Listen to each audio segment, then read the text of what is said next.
Hi, everybody. I am super excited to start on time. Well, kind of on time, close to on time. No tech hiccups, nothing like that. I love the emojis. Keep them going.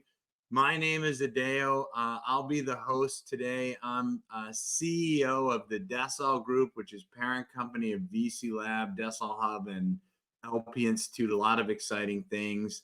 I'm also chairman of the Founder Institute.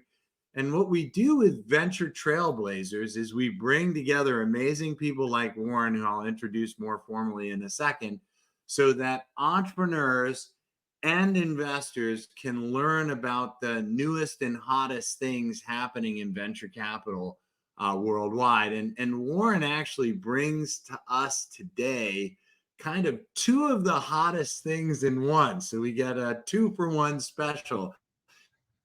And that he comes from the side of a venture studio, which they're on fire. I saw a report this morning on LinkedIn that they're saying like 880 venture studios worldwide, and their average IRR is 60%, which is like what amazing compared to venture capital and other asset classes. And he also brings AI because he's doing a venture studio for AI. So we're going to talk about venture studios, super hot, and AI, which, I would argue is even hotter. So we got lots of exciting things for you today. Couple rules of order. There's a chat on the side. Introduce yourself, put your LinkedIn, talk about what we're discussing, anything you want, put in there. But don't discuss your thesis or specifically fundraising, because there's some general solicitation rules that we want to be sensitive about, but you can talk all about yourself, your interests, your LinkedIn, everything. You'll also notice in the sort of middle right-hand side of the screen, there's a little Q&A button. If you click that Q&A button, you'll be able to ask Warren and I questions, and we're going to try our best to get to everyone's questions. Now, in my experience, you're going to wait to the very end to ask questions, and we're going to run out of time. So if you want a question, get it into the Q&A. We're not going to be monitoring the chat for questions, okay? So we're going to be monitoring the Q&A for questions. I'll bring this up again a little later in the webinar. All right. I think everybody knows about the Desol Group. It's the leading platform to help emerging managers launch top performing venture capital funds, and hopefully you also know about the Founder Institute, which is the leading program for aspiring entrepreneurs to take an idea and turn it into a business worldwide. It operates in hundreds of cities around the world. So hopefully you know those two things, but you may not know too much about Warren. So let me just say a couple words and then I'll turn it over to you, Warren, to do your own introduction. So before we do, let's test these emojis out. If you think either the Desol Group, VC Lab, or Founder Institute is awesome, let's get some thumbs ups and hearts. All right, thumbs ups and hearts we're seeing, so you know your emojis. When Warren says something intelligent or inspiring, emoji, emoji, emoji, right? Because that's a lot of pressure. Yeah. No, that's how we know you're amazing, right? When awesome. You get the emojis. So Warren comes to us. He's not only a seasoned entrepreneur, but he's also been a venture capitalist with 30 successful exits. Warren's been instrumental in the growth of iconic companies like Tesla, SpaceX, Skype, Baidu during his 13 years at DFJ. And now he's at this really cool thing called AI Fund. It's actually a venture studio. I asked him, like, why is it called fund when you're a venture studio? He gave a great answer. So rather than me tell more about your background, why don't you fill in on your background, Warren? Welcome here to Venture Trailblazers. All right. Great to be here, Adele. Thanks for hosting me. Thanks for bringing in such an awesome audience. I've been looking at the chat over here, and we've got folks from all over the world. This is fantastic. So yeah, I guess I'll start off saying a few words about my background, and then we can like jump into things. So going way back, I'm an engineer by background. I studied engineering at Stanford. I went through my master's degree and studied an area at the time called smart product design, and it may still be called smart product design, which is basically the intersection of mechanical engineering, electrical engineering, and computer science. So we were doing embedded systems design, work with embedded microprocessors and embedded code, and basically creating gadgets. Robotics is kind of the pinnacle of smart product design. I spent 4 years designing medical devices, which is also smart product design, and specifically in the area of advanced kidney dialysis. So I thought that was pretty cool, doing good for the world. And then I went to business school, and that was the end of doing good for the world. Uh, Tongue in cheek, of course. Obviously, the VC brings tremendous benefit to the whole entrepreneurial community and funneling capital in and providing support. As you mentioned, I was at DFJ, Draper Fisher Jurvetson, for 13 years. I joined in 1997 when it was Draper Fisher Associates. Steve Jurvetson had yet to get his name on the masthead, but soon he did. And what a great run that was, from 97 until 2010. The birth of the World Wide Web. I was about to say the birth of the internet, but the internet, of course, had been around for quite a way time longer than that. But we invested in a whole bunch of internet companies, a bunch of hard tech companies. You had mentioned Tesla and SpaceX being among them. We invested in semiconductor capital equipment, nanotech, climate tech. But really, we made our name on a bunch of seminal internet companies like Hotmail and Skype, Baidu in China, Box, and then our hard tech companies, backing not only Elon and his companies, but his cousins. We were in a company founded by his cousins called Everdream, and then Solar City, and then Tesla and SpaceX. And it definitely a great ride. I accidentally started my own business in 2010, and then suddenly found myself really going, diving headfirst all the way into entrepreneurship. And that was a company that I called Thuuz Sports. Basically, we created a platform for leveraging AI to create automated highlight reels for sports fans that were completely personalized based on their favorite sports, favorite teams, favorite players. So we could create millions of videos, all personalized, all in seconds. And that platform got launched. We were the it was called the FIFA World Cup highlight machine for the 2018 World Cup. Fox Sports had us on all their platforms. We were distributed through IBM and their Watson Video service. And we had customers all over the world. And it was great fun working in the sports industry and presenting a real novel platform, video platform there. Sold the company, put up my shingle and started advising companies. And the next thing you know, I was pulled into this thing called the AI Fund. And we'll talk more about that. But as you have already mentioned, it's a venture studio, and we create companies. And more specifically, we are a minor co-founder in all the companies that we create. And we do this broadly across many different industries. We view ourselves as experts in AI and company formation. And then we work with amazing founders and corporations and just anybody who has got great ideas and wants to see something come to life and wants a co-founder to help them do it. I'll pause there. A lot. Yeah, no, that's a wow, great intro, by the way. All right, so let's so you've been on both sides of the table, easily, maybe three sides of the table, if you will. So tell us a little bit about the studio and your partner Andrew, and why it's called the AI Fund, and anything you want to add on the backstory there would be great. Yeah, I mean, like you're right. How can we be so audacious as to call ourselves AI Fund?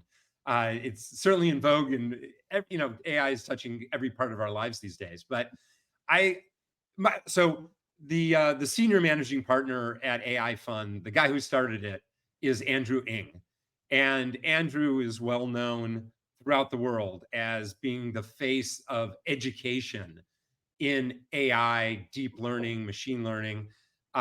He's been around the industry for decades. And so this isn't not like a fly by night operation where chat GPT came out and we said, oh, what's this, and decided to call ourselves AI Fund.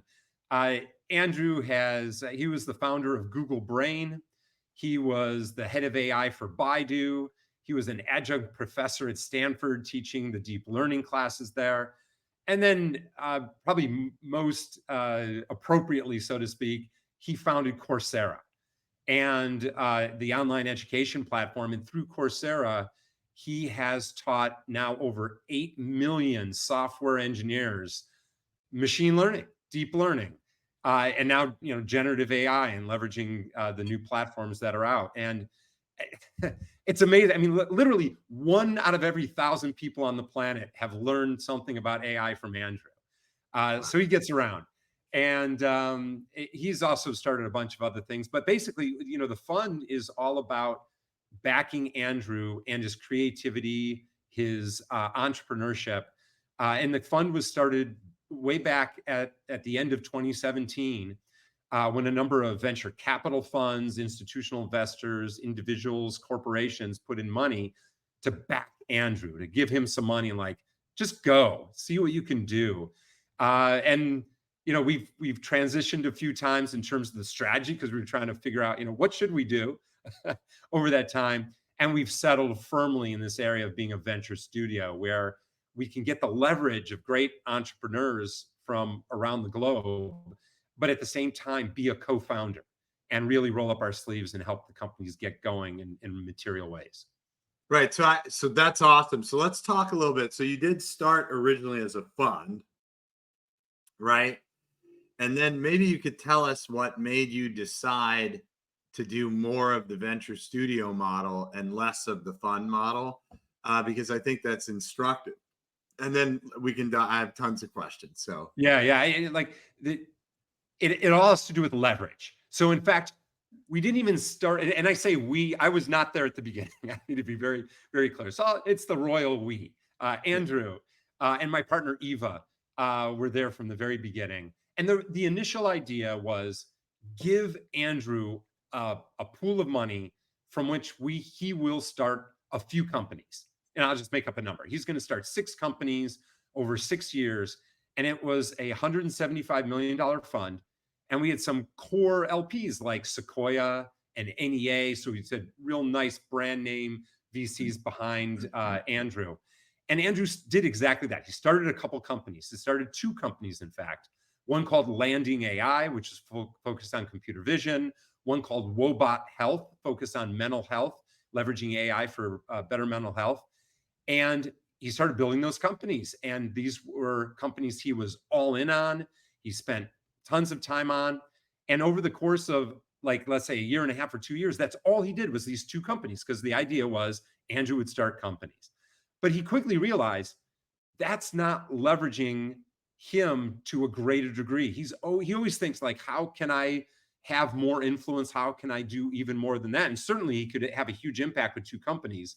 But yet he wanted to do more. So he pivoted over to being more of a traditional venture capital fund. Okay, I'm going to welcome entrepreneurs and their companies into AI Fund. I'm going to take a look. I'll invest in those I like a lot, et cetera, et cetera.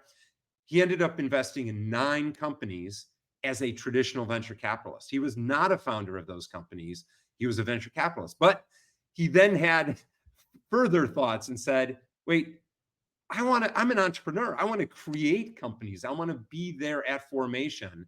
And as interesting as venture capital is, because I get to meet so many different founders and what they're doing, I want to be a co-founder. And that's where that second pivot was. The first pivot to venture capital, the second pivot to a venture studio. And so that's where we are today. And so since around 2021, so for the last 3 years, we've been firmly in this world of venture studio, where we are a minor co-founder. We attract ideas. Please bring us your ideas. We attract entrepreneurs. Come to us with your idea, and let's co-found a business. Let's build something fantastic together. And in our fund, rather than just having a couple of investment professionals and some associates and back office, we have a whole team of folks that can help build companies. We have business builders, we have technology builders, we have recruiters, we have legal, we have all the elements of building a business. And we do this in conjunction with entrepreneurs and corporations who want to create some really great companies. So how many people are in the organization right now? We have about 20 individuals in the organization. And to break that down, so on my team, I have 4 full-time, actually, I now have 5. We're just bringing another person on board. 5 full-time business builders on the team. We have 2 full-time PhDs in AI, deep learning, 2 guys who've been around the AI world again for many, many years. And then 2 flex engineers. We have another portfolio company called Packard that provides engineering resources to Fortune 2000 companies. And we pull from them when we need extra engineering resources. We've got 5 recruiters on our team, which consists of 3 executive recruiters and 2 individual contributor recruiters. We have 2 on our legal team who do an amazing job with like incorporation and contracts and all the stuff. Yeah, the legal stuff that is so important, but you want to focus on your product and not quite so much on legal. And then we've got a great back office, to help us with the LP relations and the finances and all that kind of stuff. Anyway, it all adds up to about 20 folks in the organization. So it's a pretty small organization, but all working to, help out entrepreneurs to build big businesses. And I hear you're launching 1 company a month.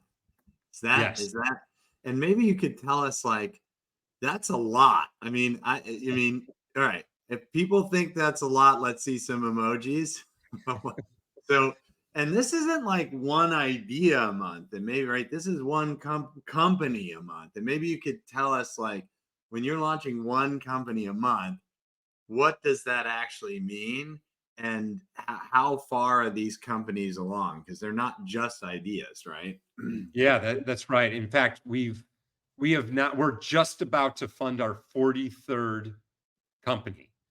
And because some of those companies were part of the original 11, let's say, that weren't part of this new strategy, we basically, once we get to 43, then it will be 32 companies that we have co-founded over the last 3 years. And so Right. I guess plus the original 2 and 9, right? and So plus the 2 plus the 9, exactly. So yeah, let me go through the pipeline here, and I'll go 2 ways. I'm going to go top down in the funnel, and then I'm going to go bottom up and talk about, so you can kind of feel how many ideas come in the door or we need in order to get to where we need to go. So starting at the top of the funnel, ideas come in, then we validate those ideas and say, hey, are these venture scale opportunities? Then we go immediately to recruiting, and we recruit a founder in residence. And some of these ideas come in with the founders in residence, so we don't even have to recruit them. But let's say they don't. We recruit a founder in residence, and we recruit a venture advisor. And I'm going to pause for a moment and talk about the venture advisor. That's cool, a subject matter expert in the domain that startup is focusing on, who is board member level, board member quality, and who ultimately becomes our board member for that venture. And this is really key, because if we're going to start 1 company a month, I can't be sitting on 12 boards. Andrew can't be sitting on 12 boards. Like that, we don't sit on boards. By bringing in a subject matter expert, executive, somebody who's built a business before from the ground up, somebody who has industry knowledge, we actually bring an outsider with real operating experience on the board of directors, not an investor. Now, there's going to be some investors on the board ultimately, because this is going to be kind of a typical company that VCs come in and finance and all that. But by bringing in a venture advisor, somebody from industry, you've got a real, somebody right next to the founding CEO, someone who can whisper in their ear, who can provide guidance, who can do, where the rubber hits the road. I've been there before. Let me, show you your blind spots, et cetera. In any event, we bring on board that venture advisor right away.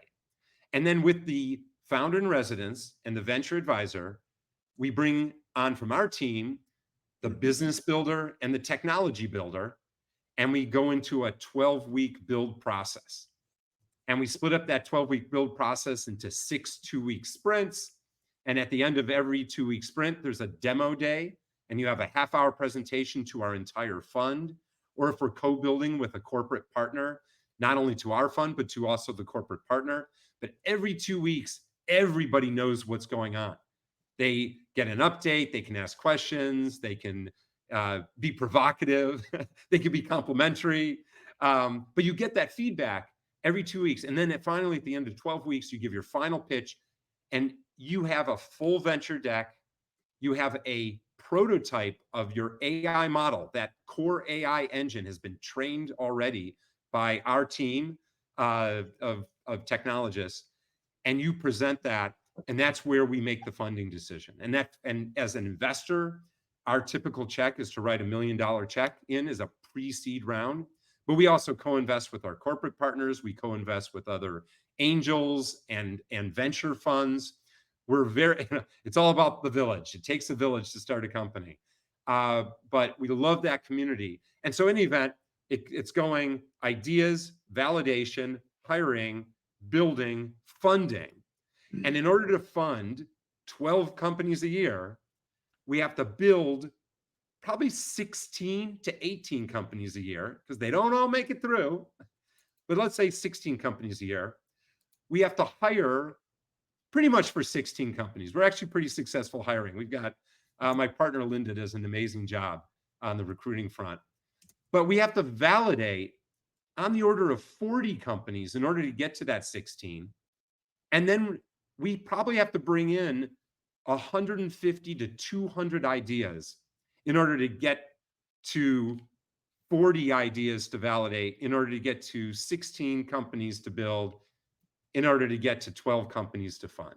So there you go. That's our whole pipeline. So you're looking at less than 10% make it to the 12 from the idea.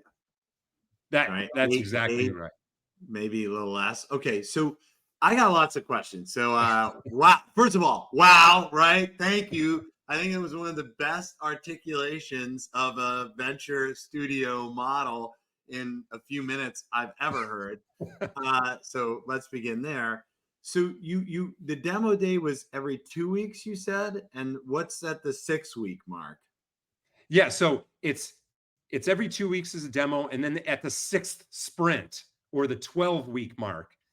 So every 2 weeks is a 30-minute presentation by the company, by the founder in residence. After 6 sprints or 12 weeks, that's the final presentation.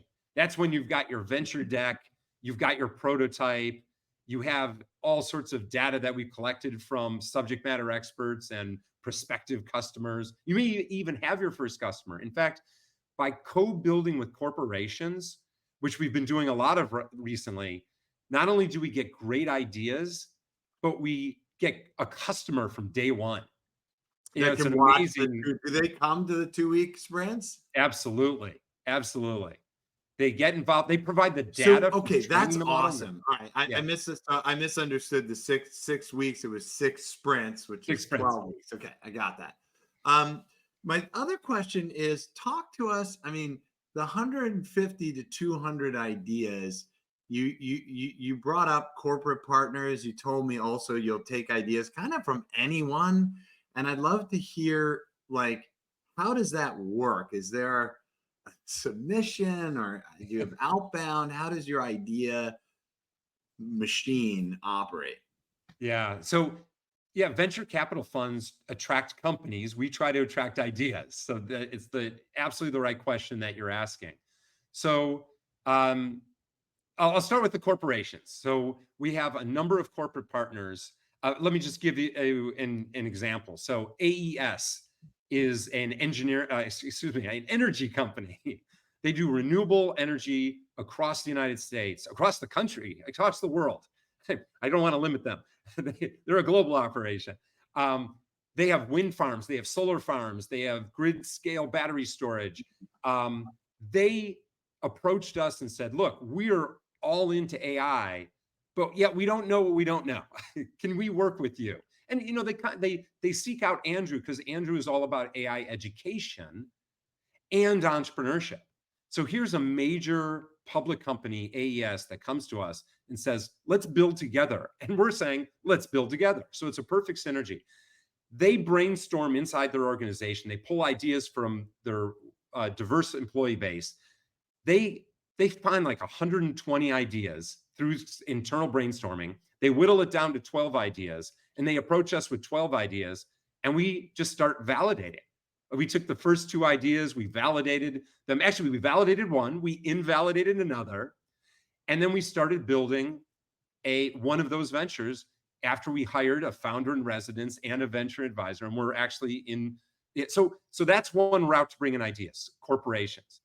We also have our venture capital friends who are like, boy, I've been looking for such and such a solution for this problem for a year and a half now. I've not found it. Let's just build it. So we'll build a business with a venture capital fund. We also have entrepreneurs that find us through our website, aifund.ai, and they submit through our website. And so every single week we get, I'll make up a number here, 50, 60 ideas that come in through the website. And me and the other builders, we go through these ideas every single week. And we'll approach those founders who, we're like, this sounds really interesting. Let's learn more. Let's have a conversation.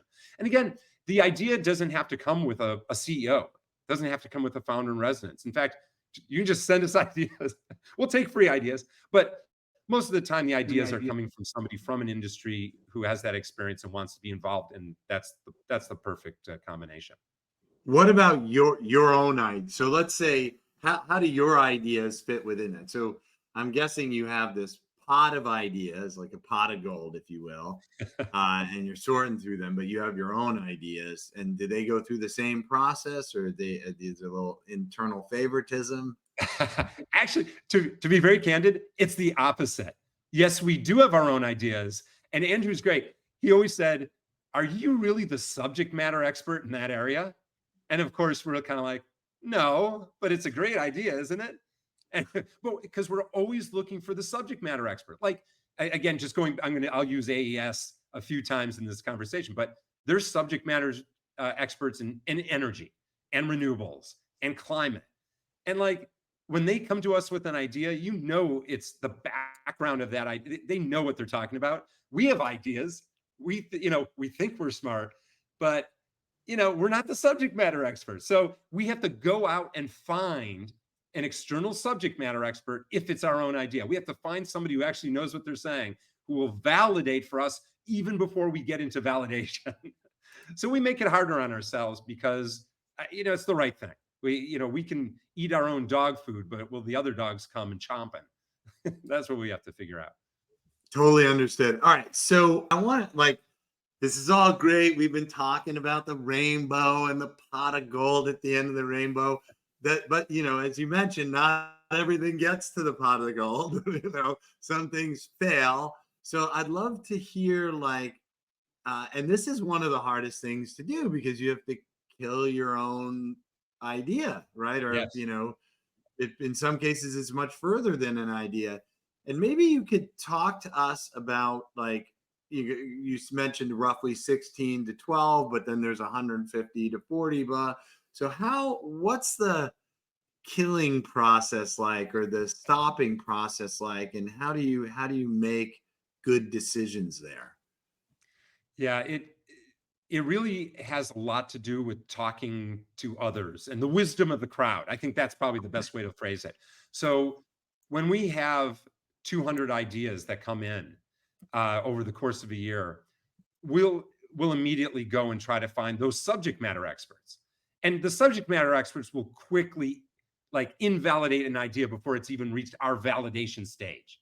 They'll just say, look, there's a lot of competition already, or that can't be done very specifically for these reasons. On the other hand, like sometimes they say it can't be done and they don't give really good reasons. Never like, ooh, this is probably a really good idea because the industry doesn't think it can be done. Let's see if we can dig in further. But in any event, we can get from 200 ideas down to 40 pretty quickly there. Then when we're validating, that's when we're going to talk to, let's say, half a dozen subject matter experts, half a dozen profile customers.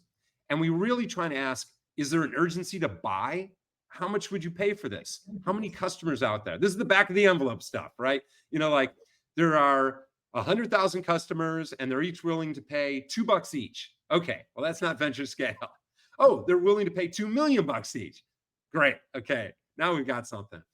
So then once again, roughly, just to double click on that, so it's really like half a dozen and half a dozen, or you rate, or is it like, do you have a minimum? If you don't speak with at least 3 or 4, it doesn't, what's your sort of gating item there? Yeah, it's like, for instance, back to AES. If AES brings us an opportunity, we don't have to talk to as many subject matter experts as if, Jennifer brings in an idea that sounds really interesting. And so it's just, but in general, yeah, I mean, I think half a dozen is about right. It's enough. We want to move fast. I always think about, a great entrepreneur, Mike Cassidy, who is always talking about speed, move fast, just get going. Love Mike. Yeah. Like validate fast, kill fast, whatever, just move fast. So yeah, half a dozen. And then if it passes validation, we're going to go into hiring. We have to have a concrete idea that we can sell to a founder in residence and a venture advisor. We have to be able to convince them to come on board. And I mean, you're talking about founder in residence. We're trying to hire a founding CEO, which is a real unnatural act. In fact, that really is the most difficult thing we do, because normally the founder has already bought in. They come to you as a venture capitalist and say, hey, I want to be funded. Here we hire a founding CEO. And I just, again, tip of the hat to Linda, my partner, who runs recruiting, runs talent. The profile that she pursues to find these founding CEOs is great. It actually does work. We have, but and again, does it work 100% of the time? No, nothing we do works 100% of the time. So that's the failure point, right? If you can't find exactly a founding team. So can we double click on that for a second? Because I know there are probably a ton of people listening right now that might be candidates to be a founding, what do you call it? Founder in residence. That's right. Exactly. Yeah. So the profile, so we always look for somebody who has founded something before. Now, it doesn't have to be a success, but you have to have gone through the entrepreneurial journey. You have to have suffered like we all have suffered. And the challenges. Suffering. Oh, it's awesome. It's always awesome. No, but I mean, it's a roller coaster, right? I mean, there are days that are the best days ever. And there are days that are, you're alone and it's the worst day ever. And like when I was running Thuuz Sports, I wanted a grade every day, on a scale of 1 to 10, like, oh, this was a 0. Like I should just stop. And then the next day is like a 10. You're like, give me more of this. But that journey is so important. So that's one of the characteristics and qualities. You've been through the process. Second, we are looking for subject matter experts. So if we're starting a company in the energy sector, you've done things in the energy sector. If it's going to be in marketing automation, you've done marketing. If it's in finance, you've done finance. So we're looking for that expertise. And then, of course, we're looking for somebody who can sell, right? You're articulate, you can do a sales pitch, you're passionate, people will follow you, you're smart, and these are entrepreneurs who exist all over the world. This is a profile of so many of us, and those are the people we love, and those are the people we bring on board as the founder in residence. So, and then we complement that person with that venture advisor, who is going to be somebody who's board level, like I said, somebody who probably serves on boards of directors, who's raised money before from the venture community, perhaps has had a successful exit before. Like one of the founders of SoFi is one of our venture advisors. The founder and former CEO of Pandora. Tim Westergan is one of our venture advisors. The founder of Marketo, the marketing automation software. We've got just really just rock solid venture advisors who just really help and complement our companies, all in the different markets that they have that expertise in. So, is it possible you get like one, like the founder in residence, but you don't get the other, and that's a break point? Or if you get one, you're like, that's good enough. We're gonna power through. Or love to just curious because one of the hardest things in the venture studio, as you said, is like these break points, and how strict or how gray area are you when making those cut or go decisions? Yeah, absolutely. So we can't start without the founder in residence, So period. that's a critical. Okay. That's a What critical about point. the other the board level? Yeah, I mean, and in fact, so every now and then we hire the board level individual prior to hiring the founder in residence. And then we work with them to hire the founder in residence. They have a say, they can interview. Perfect, great. But we can't start the build process, that 12-week build process, without the founder in residence. That's the core. And so that is a break point. And then also, as you mentioned, and I'll reiterate, at the end of the 12-week period, or every now and then before the end of the 12-week period, but the end of the 12-week period, that is definitely a break point. And every now and then we realize that founder in residence is not the right person. And in fact, we've had at least once a founder in residence raise their hand and say, I just went through the 12 weeks with you. I can see what the future portends. I don't want to put in that type of effort.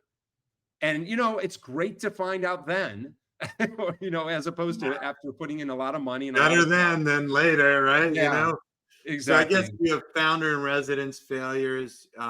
What are some of the other failures you see at that 12-week point that cause you to say, okay, so obviously if the founder in residence gives up, do you sometimes try to replace that founder in residence Yes, if it's a good idea? Okay. absolutely. But we start the build process over. Now they have Ooh, all the initial build materials, of course, to leverage. So maybe it's not 12 weeks, maybe it's only 6 weeks then. But new founder in residence means, of course, new CEO means new ideas. And we don't right. want New to just build hand a process, right? business plan to a CEO and say, do that. We want to make sure that CEO is completely bought in.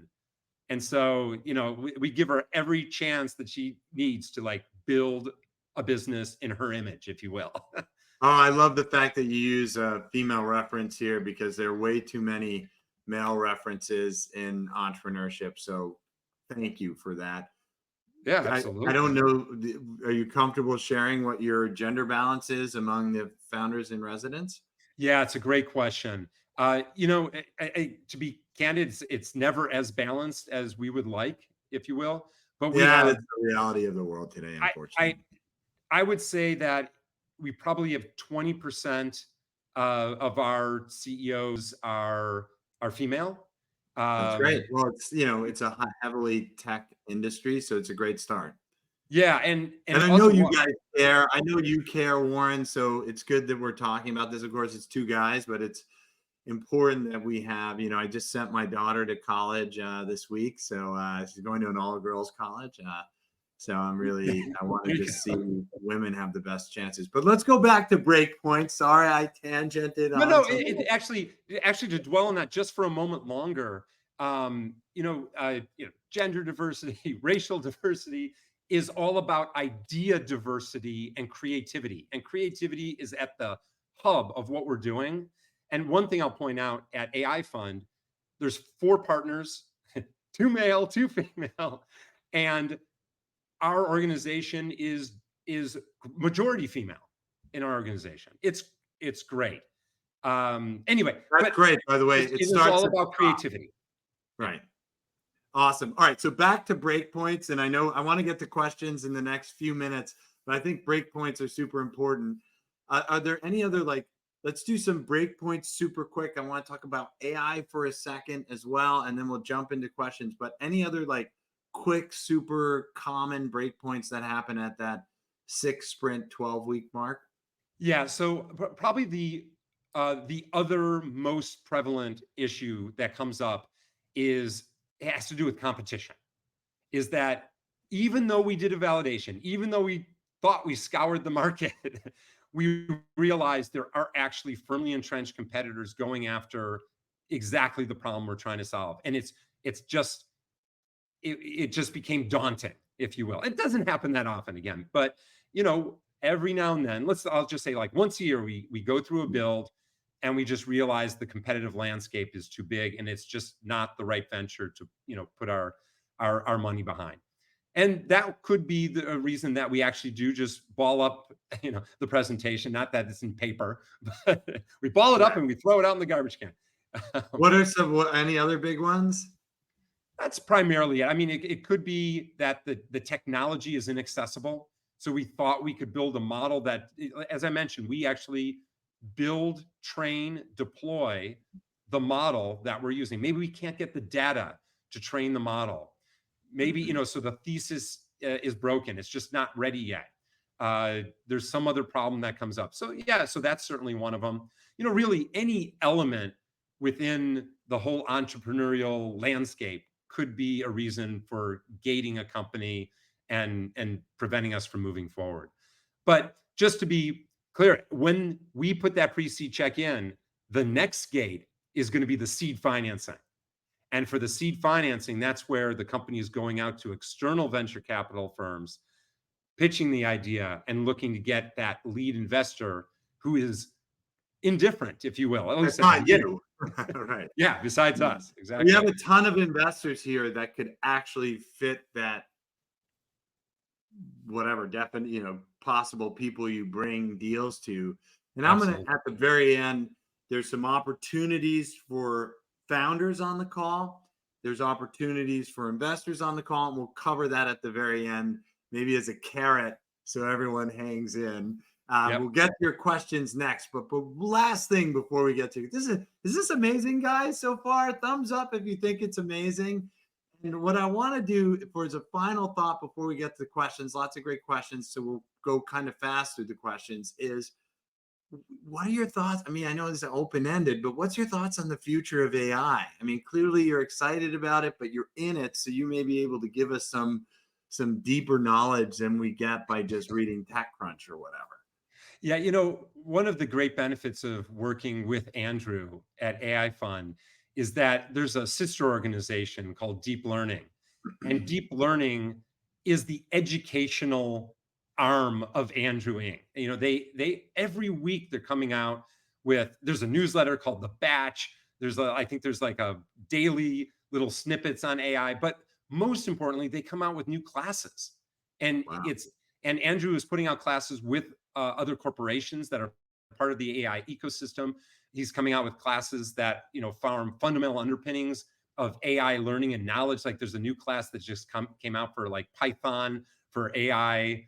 If you want to, you don't know Python, well, great. Here, learn Python for AI, and within that context, learn generative AI. There's a class called Generative AI for Everyone, which is for Wow. business individual or anybody. I mean, literally for everyone and anyone.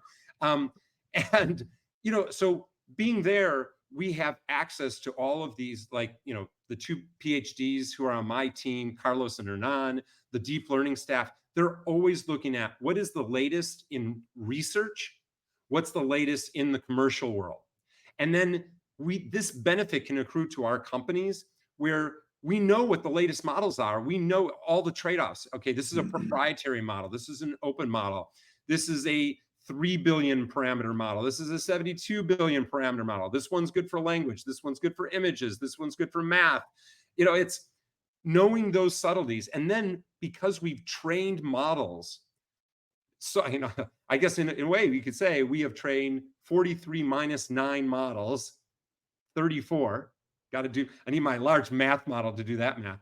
We've trained at least 30. Actually, we've trained more than 34 because every build has a model and not every build gets an investment. So anyway, whatever. We've trained a lot of models. We can do it fast. We can do it efficiently. We know which models work. And because AI is moving so fast, the advice we give our companies is you have to build your AI model to be extracted and replaced in real time, hot swappable.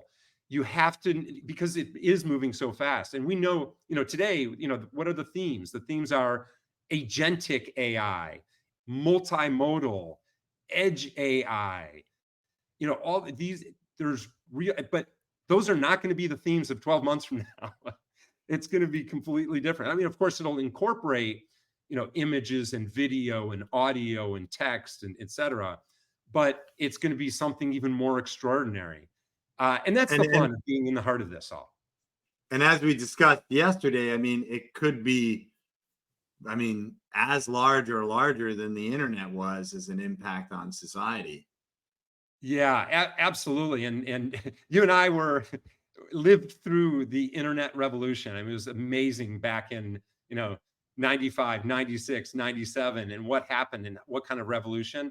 And I will have to say, like, this revolution's taking a different pathway, but ultimately it feels the same though, right? Sorry to interrupt. It feels the same today as it did in, let's say, the 90s. There are elements that are absolutely, this is deja vu all over again. But at the same time, it's a little bit different. Like if you recall, like 98, 99, the stock market was just going nuts.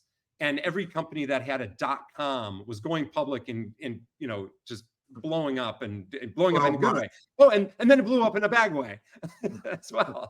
But that's okay, because net, the amount of value creation is undeniable. There was a bubble. Sure, there was a bubble, and the stock market, contracted, but net was huge, and the value was created is huge. That's going to be the same thing for AI. It's going to be huge value creation. We don't have the stock market reacting in the same way right now. Okay, one day it will.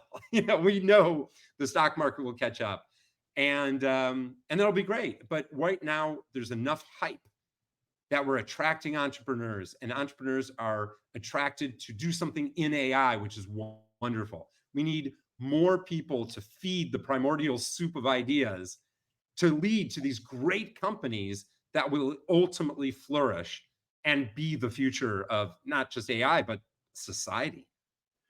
Let's go to questions, because we got a lot. So I'll move through them fast there. Thank you, everybody. In the Q&A, you can ask questions. We have enough questions now to take the rest of the time, so remember to upvote them. So first question, what's your usual equity expectations when you're working with a company? That's from Mel. Yeah, that's a great question. So one thing I do hasten to throw out there when we talk to entrepreneurs is venture studios are expensive. You really do want to work with a venture studio. So very, very rough numbers. The studio gets common shares as a co-founder. And let's say we'll get around 15% ownership as a co-founder. And then as an investor, we also get preferred ownership. And we'll get somewhere in the 15 to 20% range as an investor. For the $1 million. For the $1 million. But again, right, maybe we split that 500 with another firm, a group of angels, a corporation. Then of course our ownership will be less, but we'll split that. But if you think, like, broadly speaking, the ownership is going to be around, like 15% plus 15% common and preferred. That's pretty normal for venture studios. That's right. But it's you have to be ready for that. But the benefit, of course, I'm going to say this, the benefit greatly outstrips the equity ownership that we bring on board. The pie is bigger for everyone. So Rami is asking, since AI Fund looks to partner rather than just finance startups, does that mean they are more open to looking at startups with solo founders?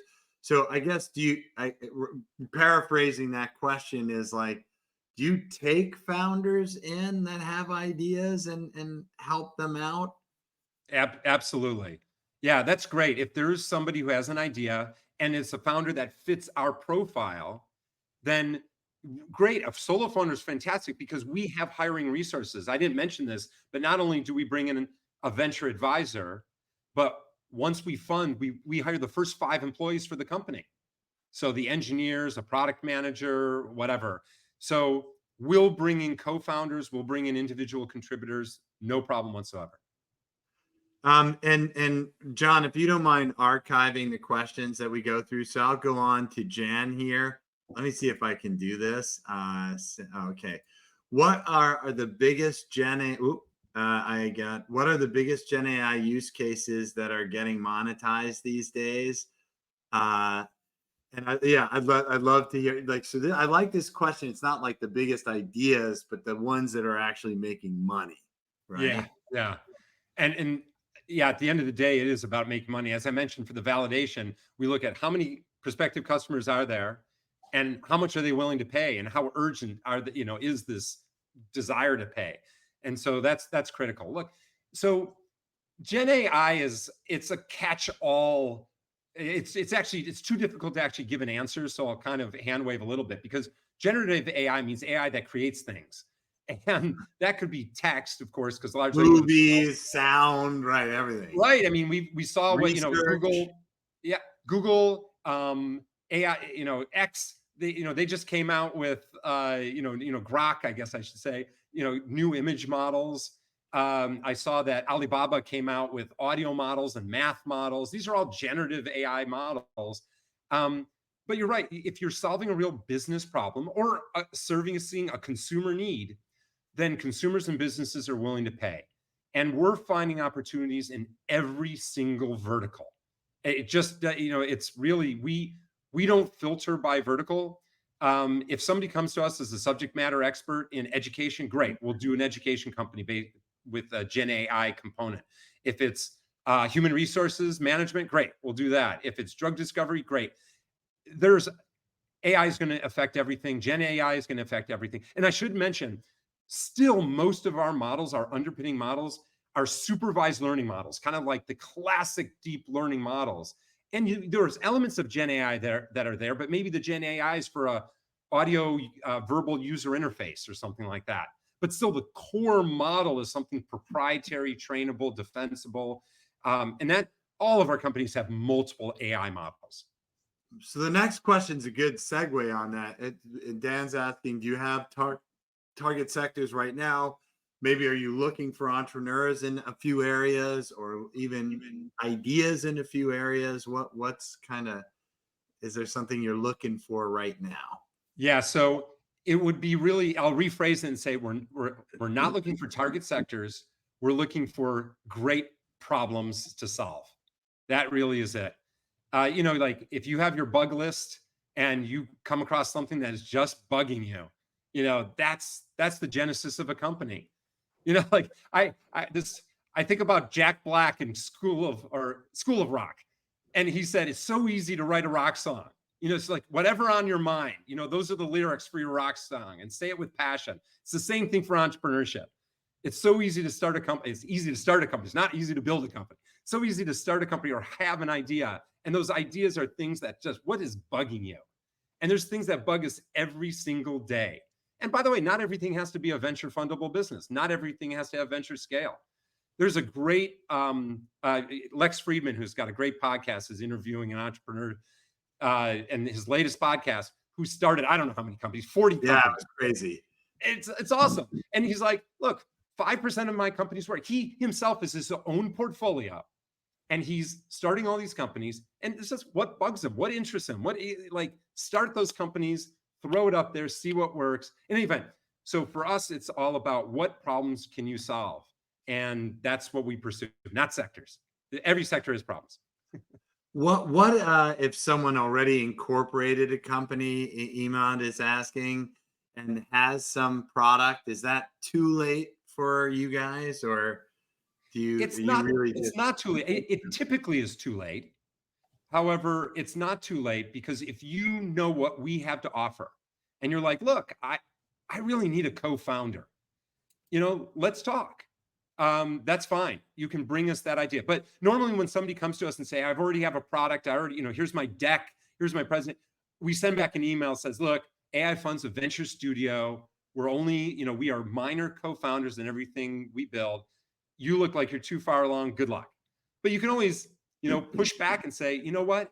I know what you guys do, and I really do need a co-founder. Let's talk. So that can be.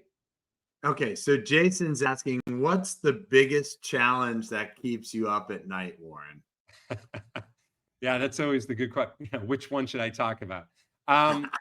Look, our ventures, like every other venture, comes down to people. And the thing that keeps me up at night more than anything else is thinking about, some of our founders, some of our partners, whatever, and how they're doing. I mean, and it could be keeping me up at night because I'm excited for them. It could be keeping me up at night because I'm worried about them. It could, who knows? But it really has to do with people, because this is a roller coaster. Whether we're co-founding with you or not, we're not a magic elixir that 100% of our companies work out well. Um, we are kind of a magic elixir that makes things a little easier. But what keeps me up is thinking about personnel. How are you doing? How are you hanging in there? How you had a day that was 2 out of 10 yesterday. How'd you handle that? Who are you talking to? Did you get on the phone or a Zoom with our VA and talk things through? Great. That's good. Or are you trying to do this alone? Anyway, those are the biggest things. It doesn't have to do with technology. It doesn't have to do with business model. But I mean, those are important things. It has to do with people. That's awesome. All right, we got a couple minutes left. There are a bunch of questions about this. So I guess I'd like to hear, like, how can entrepreneurs work with you and people with ideas? And then secondly, how can funds work with you? So there's a bunch of questions like, how do I submit my stuff or my idea or what I want to work with? So let's start with the entrepreneur and idea side first, and then we'll talk about the investor side. Awesome. Well, probably the easiest way to interface with AI Fund is to go to our website and find our form. Yes.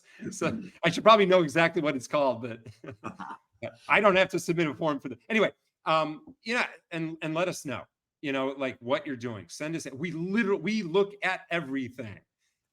We have a formalized process every week to look through everything. So yeah, let us know. We're looking for ideas, as I mentioned earlier, that we just want to you just want to throw out. We're looking for ideas plus entrepreneurs. We're looking for whatever. But we also, I'll hasten to add, we work with venture firms. We work with corporations. There's a lot of ways to bring in ideas, but it's all about sharing in this ecosystem. How can we work together to make things thrive? So that's You do have a contact area on your form. I don't know on the what you could do. How about we do this, Warren? If you shoot me off, if it's not the contact form, if there's something more formal, we can put it in the follow-up email, so that everyone can get it who wasn't even able to attend in person on the idea side. It's great to hear that you look at everything. So now let's talk about the investor side. So you got something you're working on. You're ready to go out to investors. How can investors take a look at what you're working on and possibly help participate? And you said they could come in at the million level and later, right? So maybe. And in fact, they can even come if they have an idea. In fact, we're co-building a company with another venture firm right now. It's great. They came to us with an idea. They're like, look, we're a venture capital fund. We can't start companies. And we raise our hand. We say, yep, we can.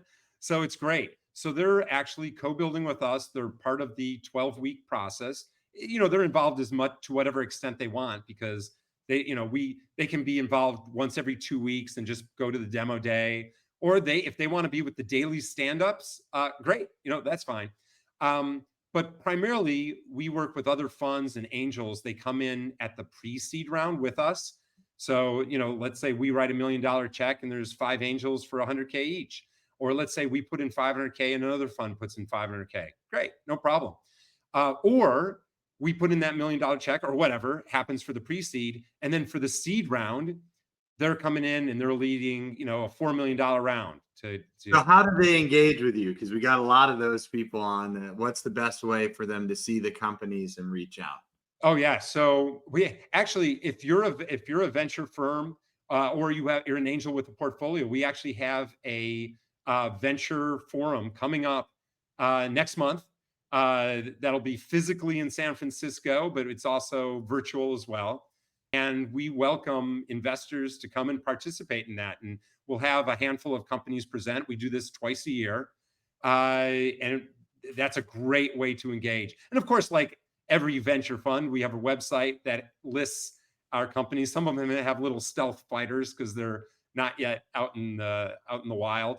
But that's another way to go, is to track our companies there, and then reach out to us. But either way, if you've got any investors online here, which sounds like you do, we can talk to them about getting them involved with our venture summit, which has those 6-7 company presentations coming up next month. Get us the link. I'll put that in as well to the follow-up email. Great. Warren, this was amazing. If this was amazing, can we see some emojis? Woo! Wow, I feel like a huge dump. Lessons learned. You run things really well. What a generous thing you've done to share, and you really held nothing back. Thank you so much, Warren. This was amazing. Yeah, great forum, Adele. Thank you so much. And I know there's other questions. And hey, we're here. It's a community. It takes a village. Great to be part of this entrepreneurial community. Thank you so much. Bye, everyone. This was awesome. We'll send you the video.